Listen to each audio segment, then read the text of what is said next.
Hello everyone, welcome to our channel. Telugu రాష్ట్రాల వాతావరణ పరిస్థితులు ఏంటి, రానున్నటువంటి 2 రోజుల పాటు ఏ జిల్లాలో వర్షాలు పడతాయి తెలుసుకునే ముందు మీరు మన ఛానల్ కనుక సబ్స్క్రైబ్ చేయనట్లయితే వెంటనే సబ్స్క్రైబ్ చేయండి. బంగాళాఖాతంలో ఏర్పడి తమిళనాడు వద్ద తీరాన్ని తాకినటువంటి ఉపరితల ఆవర్తన ద్రోణి క్రమక్రమంగా బలపడి తుఫానుగా మారుతుందని వాతావరణ కేంద్రం వెల్లడించింది. దీని ప్రభావంతో రాయలసీమ, దక్షిణ కోస్తా, అదేవిధంగా దక్షిణ తెలంగాణ జిల్లాల్లో భారీ వర్షాలు కురుస్తున్నాయి.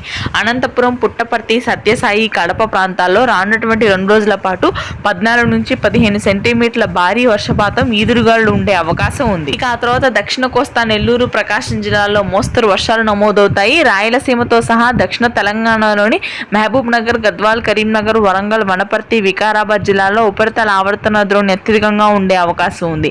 గుంటూరు, కృష్ణా, కోనసీమ, అదేవిధంగా తెలంగాణలోని మధ్య తెలంగాణ, హైదరాబాద్ పరిసర ప్రాంతాల్లో తేమగాలుల ప్రభావంతో మోస్తరు వర్షపాతం నమోదు కానుంది. ఉత్తరాంధ్ర, అదేవిధంగా ఉత్తర తెలంగాణ జిల్లాలో మాత్రం ఉష్ణోగ్రతలు పూర్తి స్థాయిలో తగ్గి ఆకాశం మేఘావృతమై చిరుజల్లులు నమోదవుతాయి. బంగాళాఖాతంలో ఏర్పడినటువంటి ఉపరితల ఆవర్తన ద్రోణి ప్రభావానికి ఇప్పటికే కర్ణాటక, తమిళనాడు రాష్ట్రాల్లో 18 సెంటీమీటర్ల రికార్డు స్థాయి వర్షపాతం నమోదైంది. తెలుగు రాష్ట్రాల్లో కూడా ఇదే పరిస్థితి కొనసాగనుంది. Thanks for watching.